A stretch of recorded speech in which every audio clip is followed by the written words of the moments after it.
who have been the eighth speaker of the Dewan Rakyat for 8 years, should have known of the famous parliamentary episode in the United Kingdom some 400 years ago, on the 4th of January 1642, when King Charles I entered the House of Commons to arrest 5 members of Parliament for high treason.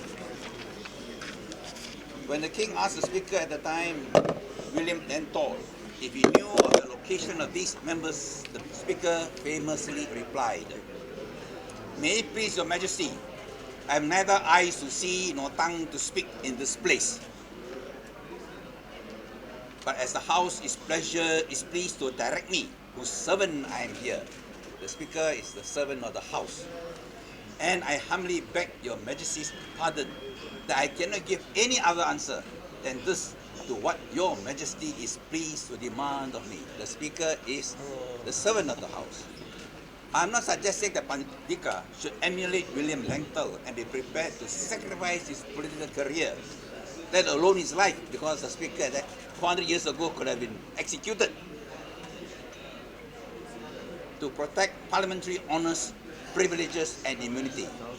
But I stand corrected if he is not the only speaker in the world to openly suggest, or to use the words of Tun Mahathir's lawyer Hanif Kariri, incite police report or police action against members of Parliament when he called a media conference last Thursday to suggest that the 3 former cabinet ministers, former DPM Muhyiddin, Rural and Regional Development Minister Shafi, and former second Finance Minister Husni, might have broken their oath of secrecy as cabinet ministers when debating the budget in Parliament, which was as good as a public reprimand of the Attorney General and Inspector General of Police for dereliction of duty and instigation for them to act against Muhyiddin, Shafi and Husni.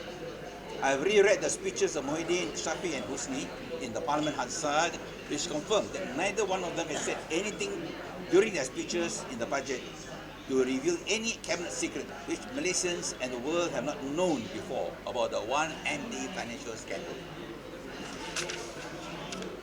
I fully agree with Shafi, the president of Parti Barisan Sabah, who is puzzled as to how Pandika knows about the speeches of the 3 former cabinet ministers having breached OSA when the Speaker was not privy to cabinet discussions on 1MDB and would not know if anything said in the cabinet was repeated by them in Parliament.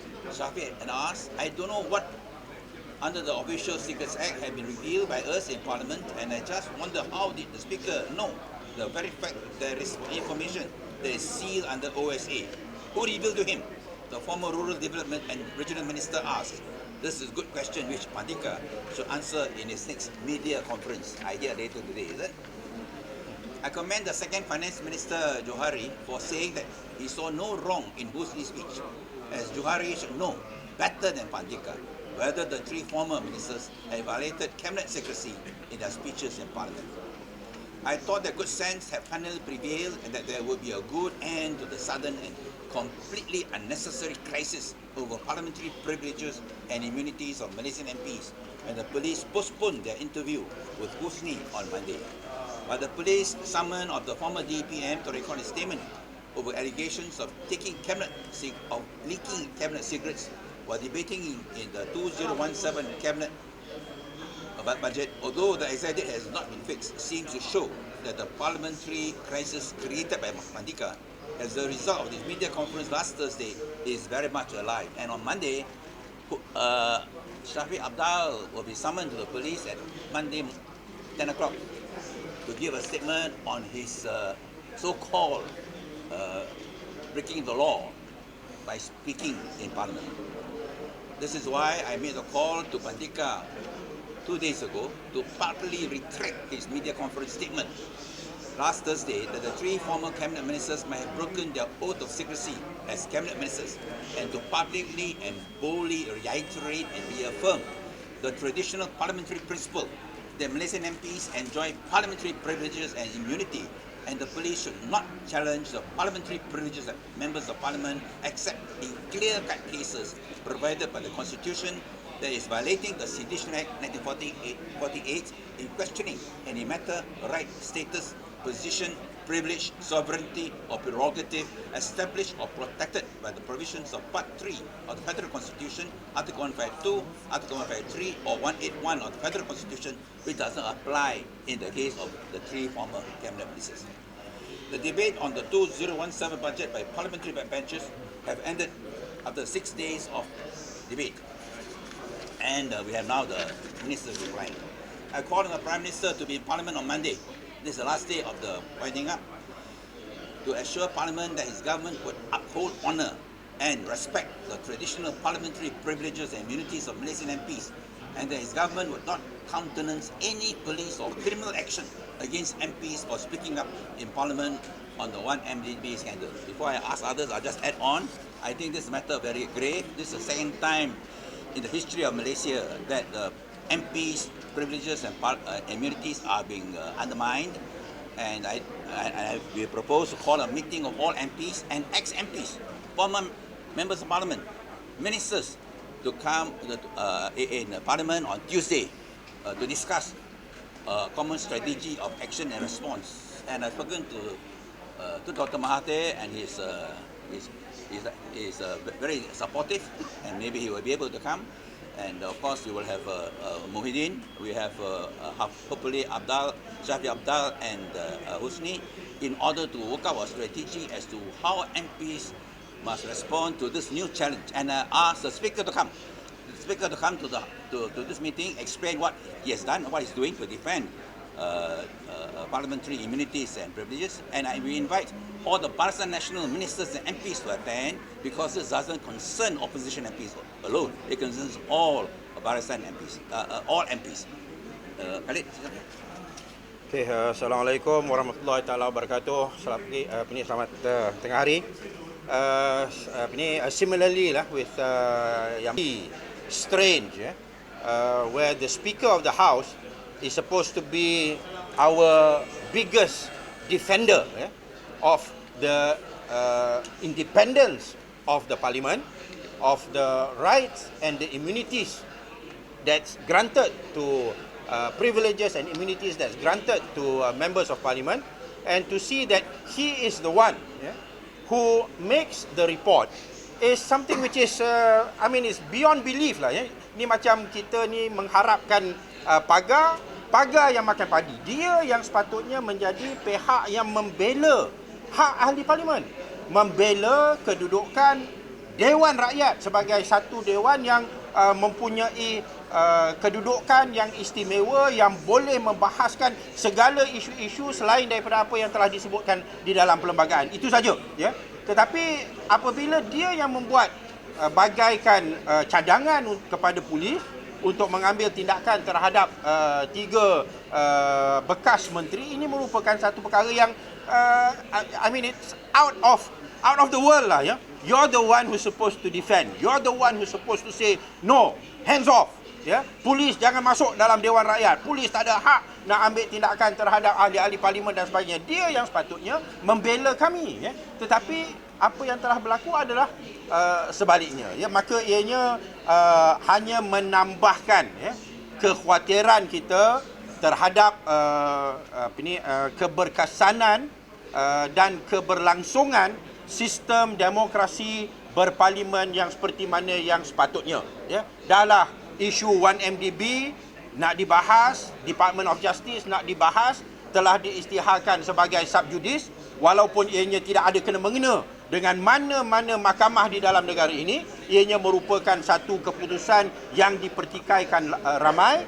Lepas itu ditambah pula apabila kebebasan dan kekebalan ahli parlimen, ya, digadaikan dan dipersoalkan dan dikhianati oleh Speaker Dewan Rakyat sendiri, ya.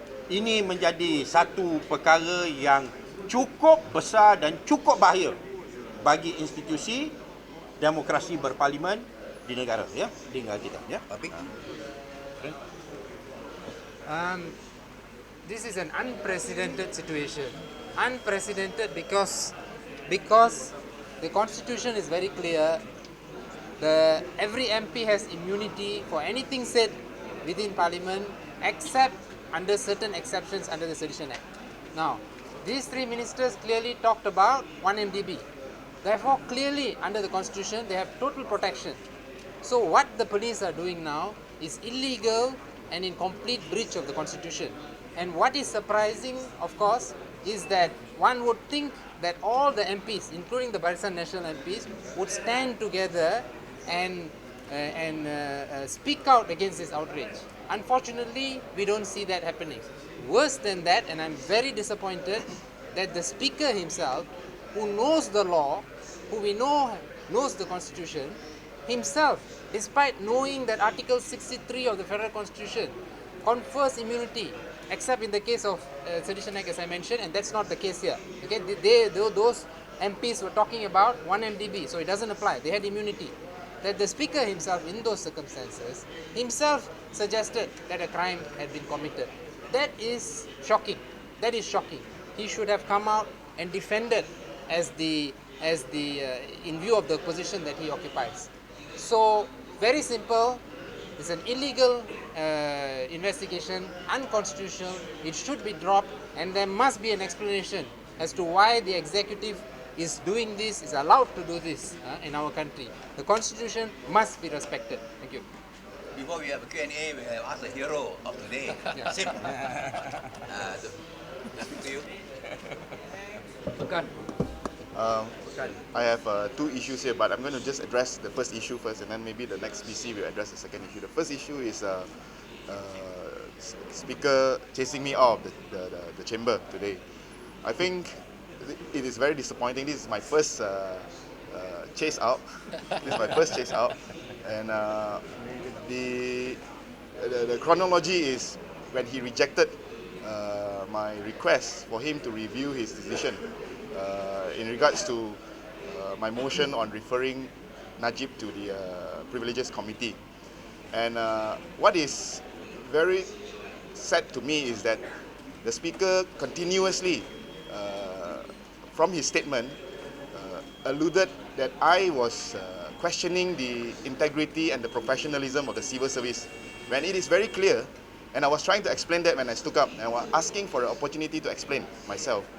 When it is very clear that when I raised the motion, it was to refer the member of Pekan to the Privileges Committee and not any member of the civil service. I wasn't questioning the estimates, but I was questioning the budget speech. Budget speech that was given by the Finance Minister, who is also the Prime Minister, which I claim to distort and also mislead the House on the 21st of October. So I will give details on this issue later on the distortion. But at this point, I'm very disappointed with the decision, and I do not think that I should be chased out, because it is my right and it is the right of my constituent to have me represented, to have them represented in the chamber. I was told that I'm going to be out of the chamber for 2 days, today and also Monday. Thank you. The MP for Puchong also intervened just now. Maybe that Puchong? Yeah? No. Okay. Any questions? Any questions? If not, thank you very much. All right. Yesterday's past president, he's willing enough to work with the other parties to show one-on-one fights, as long as you guys don't interfere with the matters. Well, we have been described as a Satan, as a devil, as something that cannot be. Enemy of Islam. Huh? Enemy of Islam. Enemy of Islam. So we'll have to study the statement. I only hope that it's not that nobody is playing games to send users to send a message to UMNO that unless 355 comes up, then the cause is something to show to UMNO. Okay, I have no further nothing to add.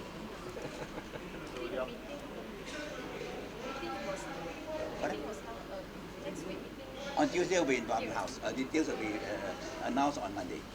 But we'll be in Parliament House. Hopefully, in Parliament House, we'll get all MPs, Barisan MPs and ministers, and former MPs, and I think probably Tom Mahathir will come.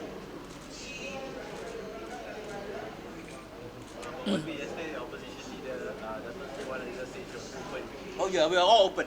We have always been open. Are you guys going to have negotiations? Well, the DB stand is very clear. We are in support of a one-to-one fight so that we can, in a better condition, to ensure not only the coupling of najib, but ensure a change to the system that there will be no second najib.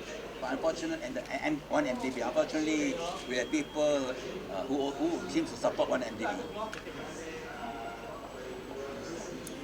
Okay. Thank you. Thank you. Ram.